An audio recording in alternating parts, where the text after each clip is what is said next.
연일 정부에서 부동산을 팔라고 굉장한 압박을 넣고 있습니다. 자, 어떻습니까? 팔아야 되겠습니까? 팔지 말아야 되겠습니까? 근데 좀 현실적인 얘기를 한번 해봐야 되겠어요. 근데 왜 정부에서는 이런 거를 분명히 알고 있을 텐데도 왜 이렇게 마치 전혀 모르는 것처럼 얘기를 하는지 참 의아한 그런 상황입니다. 일단 두 가지로 나눌 수 있잖아요. 규제 지역에 다주택을 갖고 있는 분과 비규제 지역에 주택을 갖고 있는 분, 이렇게 두 가지로 나눌 수가 있을 것 같아요. 그렇죠? 근데 규제 지역의 다주택자인 경우는 집을 팔고 싶으면 팔아집니까? 세입자는 어떻게 하고요? 세입자를 내보내고 팔아야 되잖아요. 자, 그런데 정부가 또 뭐라고 그랬습니까? 아니, 세입자 내보내지 말래매요. 최소한 4년은 살 수 있게 보호해 주래매요. 자, 그런데 집은 팔려면 세입자를 안 내보내면 집을 팔 수가 없습니다. 도대체 어떻게 하라는 얘기입니까? 이런 현실을 정말 모르고서 얘기를 하는 건지, 아니면 그건 니네 사정이니까 하여간 알아서 해 라고 얘기를 하는 건지 정말 모르겠습니다. 자, 비규제 지역은 어떻습니까?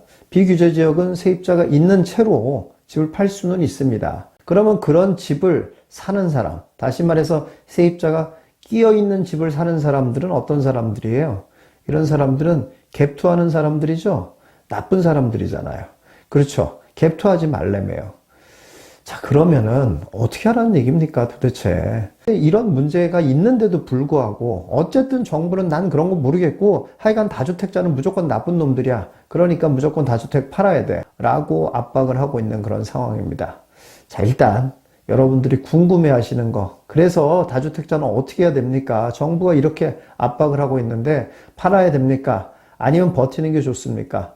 라고 저한테 물어보신다면 저는 뭐라고 말씀드리고 싶냐면 파시는 게 좋습니다.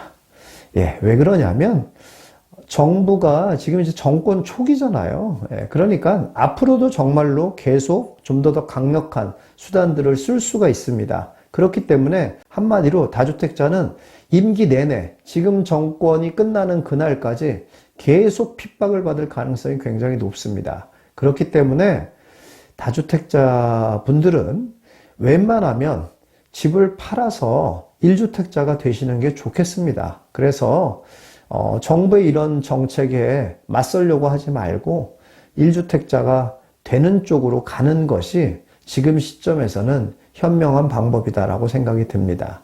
그런데 여기에서 앞으로의 시장이 어떻게 움직이게 될 것인지를 우리가 한번 또 예측을 해봐야 될 상황입니다. 자, 여러분들 지금 정부의 고위 공개자들의 다주택 상황이 이미 다 언론에 공개가 됐습니다. 어떠한 물건들을 갖고 있냐까지 다 나왔습니다. 이 다주택자들 어떤 선택을 하겠습니까? 저는 두 가지 방법밖에 없잖아요. 예전에 문정부처럼 이제 직을 버려버리고 나는 그냥 이거 갖고 있을래 라고 이제 하는 방법이 있고, 아니면 정말 계속 정부의 직을 맡으려면 팔 수밖에 없는 그런 상황입니다. 자, 그러면 우리가 이렇게 뻔히 보잖아요. 이제 이 사람은 요거 갖고 있구나, 요거 갖고 있구나, 이렇게 뻔히 보이는 상황에서 이 사람은 어떤 선택을 하겠습니까? 예를 들어서 반포와 부산에 주택을 갖고 있는 분, 자, 이런 분은 어떤 걸 선택을 하겠습니까? 예, 놀랍게도 반포를 팔고 부산의 집을 선택하는 깜짝 쇼를 보여줄 가능성은 있어 보입니까? 없어 보입니까? 예, 뭐 제로에 가깝다고 보셔야 되겠죠? 그렇습니다. 이건 누구나 다 알고 있는 사실이에요. 누구나 다 뭘 팔지 딱 리스트만 보면 이 사람은 이거 팔겠구나, 이게 다 보이는 상황이에요. 그렇죠? 이 얘기가 무슨 말입니까? 다주택자를 압박하면 압박할수록 어떤 일이 벌어진다는 얘기예요? 결국 저가 매물만 계속 시장에 나오는 거예요. 물론 이런 사람이 있죠. 다주택자가 강남에 2개의 다주택을 갖고 있고 이런 사람이 있거나, 아니면 서울의 유수한 지역에 2개를 갖고 있고 3개를 갖고 있고 이런 사람들도 있겠죠. 근데 그런 사람들이 내놓을 수 있는 매물의 양이라는 건 얼마나 많을 거다라고 생각이 듭니까? 별로 없을 거다라고 생각이 들지 않습니까? 그러니까 결국 두 가지 현상이 벌어질 거다라고 볼 수밖에 없어요. 일단 그 물량이 많지 않을 거다라는 것이고, 또 한 가지는 뭐냐면 비교적 저가 매물들이 계속 나오게 될 거다라는 얘기입니다. 또 그렇게 해서 팔았다고 쳐요. 그러면 그 돈이 생기잖아요. 그 돈은 어디로 갈까 한번 생각을 한번 해보세요. 돈은 어디로 갈까요? 자, 그래서 집을 팔았어요. 그럼 최소한 억대가 생길 거 아닙니까? 그렇죠? 억대의 돈이 생겼습니다. 자, 이 억대의 돈이 정부가 말하는 대로 자, 이렇게 5,000피 만들었으니까 6,000피, 7,000피까지도 갈 수도 있다. 그러니 주식에 다 돈을, 억대가 되는 돈을 넣을 수 있을까요? 그럴 수 있는 사람이 몇이나 있을까 한번 생각을 한번 해보세요. 게다가 지금 뭐 5,000피 달성 뭐 축하하고 막 이렇게 하고는 있습니다. 그런데 솔직히 한번 생각해 보세요. 지금 이 시점에 들어간다? 좀 불안하지 않습니까? 예, 역사적으로 최고점을 이제 찍었는데 이거 얼마나 조정을 받을지 뭔가 이게 조정받을 것 같고 이런 불안감이 드는 거고, 그리고 기본적으로 주식시장이라는 것 자체가 변동성이 큰 데잖아요. 자, 그런 곳에 내가 수억, 어떻게 보면 수십억이라는 돈을 다 집어넣을 수 있는 사람이 있을까요? 그렇기는 어렵다고 봐야 됩니다. 아니면 좋아요. 그러면은 그렇게는 못 넣겠으니까 그럼 현금으로 갖고 있으면 되잖아요. 자, 그럼 현금으로 계속 갖고 있을 사람은 또 얼마나 될까 한번 생각을 한번 해보세요. 현금으로 여러분 가지고 있을 수 있을 것 같습니까? 이것도 금액이 적으면 현금으로 가지고 있을 수 있습니다. 얼마 차이가 안 나기 때문에. 그런데 여러분들, 부자들일수록 이자율이 0. 몇 프로만 차이 나도 굉장히 예민해집니다. 그럴 수밖에 없어요. 왜냐하면 그 차이가 크거든요, 실제적으로. 그렇기 때문에 아주 예민한 상황입니다. 자, 그런데 수억, 수십억이 내가 현금으로 생겼어. 근데 그거를 현금으로 계속 갖고 있으면 어떤 느낌을 받을 것 같습니까? 이 돈이 계속 녹아내려요. 계속 인플레이션이 일어나고 있잖아요, 계속. 그런 상황에서 내가 현금으로 갖고 있다. 그럼 매일매일 돈이 계속 녹아내려가는 걸 느낄 수밖에 없습니다. 이런 불안감을 계속 느끼면서도 내가 현금으로 계속 가지고 있겠다? 이렇게 생각할 수 있는 사람이 있을 것 같습니까? 없을 것 같습니까? 굉장히 적을 수밖에 없다, 이런 얘기입니다. 자, 그렇다면 이 돈은 어디로 갈까요? 네. 결국 다시 부동산으로 갈 수밖에 없는 구조다라는 얘기입니다. 근데 다주택하면 안 된다며요. 그럼 어떻게 해야 된다는 얘기예요? 어떤 선택을 하기가 쉽냐면은 내가 가지고 있는 그 1주택마저 팔아요. 그래서 돈을 합쳐서 어쩔 수 없이 상급지로 이동하려고 하는 선택을 할 가능성이 가장 높다라는 얘기입니다. 그렇습니다. 본인들에게 해당되는 상급지로 어쩔 수 없이 이동할 수밖에 없는 상황입니다. 그런 식으로 계속 몰아가고 있는 상황이에요. 예를 들어서 이런 겁니다. 강남에 뭐 여러 채를 갖고 있거나 서울 주요 지역에 여러 채를 갖고 있는 이런 사람도 있다고 그랬잖아요. 근데 이 사람이 본인이 거주하는 데가 예를 들어서 마포예요. 신축에 살고 있어요. 그러니까 주거 환경이 좋아요. 만족스럽습니다. 근데 이렇게 만족스러워도 주택을 팔아가지고 수십억이 생겼어. 그러면 어떻게 해야 되냔 말이에요. 수십억을 어떻게 할 방법이 없어요.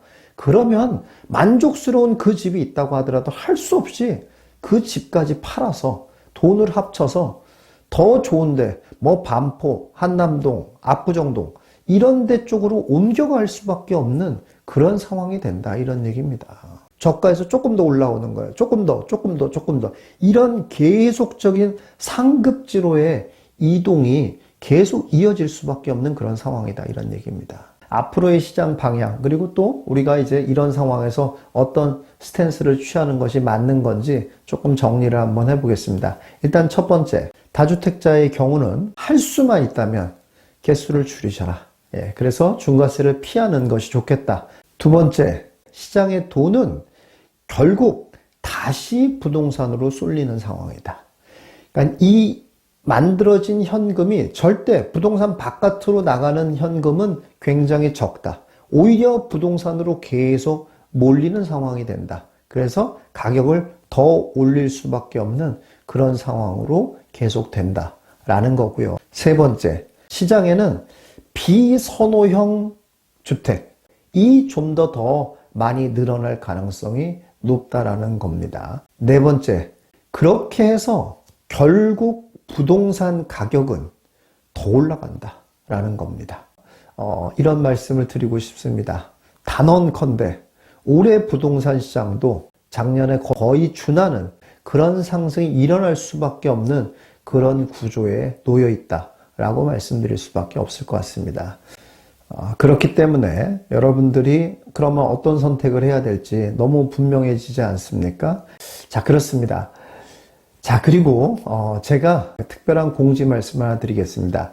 제가 웬만해서는 잘 외부 강의를 잘 안 하는 사람인데요. 그래서 저희 회원들만 이제 위주로 주로 강의를 하는 그런 사람입니다만은 제가 오랜만에 월급쟁이 부자들이라고 아시죠? 예, 월부랑 콜라보를 했습니다. 그래서 지금 이 시점에서 어떤 부동산을 사야 되는지 그거에 대한 노하우를 모조리 공개하는 그런 강의를 하기로 했습니다. 그래서 여기 이제 고정 댓글에 링크를 남겨놓을 테니까 여러분들 보시고 뭐 사전 신청을 지금 하는 기간이래요. 사전 신청을 여러분들이 하시면 뭐 쿠폰도 주고 그런다고 하니까요. 여러분들 관심 있으신 분들은 밑에 댓글에 있는 링크를 클릭하셔서 거기에서 사전 신청을 하시면 굉장히 큰 도움을 받으실 거라고 생각이 듭니다. 제가 한 6시간 정도 강의가 되는데요. 그 6시간 강의 동안 어떤 부동산을 골라야지 정말 투자성 있는 부동산을 골라야 되는지 저의 그 모든 노하우를 다 집약해서 강의를 했거든요. 그러니까 여러분들 꼭 신청하셔서 지금같이 조금 혼란한 상황에서 굉장히 명확한 가이드라인을 가질 수 있는 기회가 되실 수 있을 거다 생각이 듭니다. 자, 그럼 여러분들 그렇게 신청하시고요. 저는 또 다음 영상에서 뵙도록 하겠습니다. 부동산 투자로 성공하고 싶나요? 돈 좀 많이 벌고 싶나요? 이사 좀만 다니고 싶나요? 부동산 투자 누구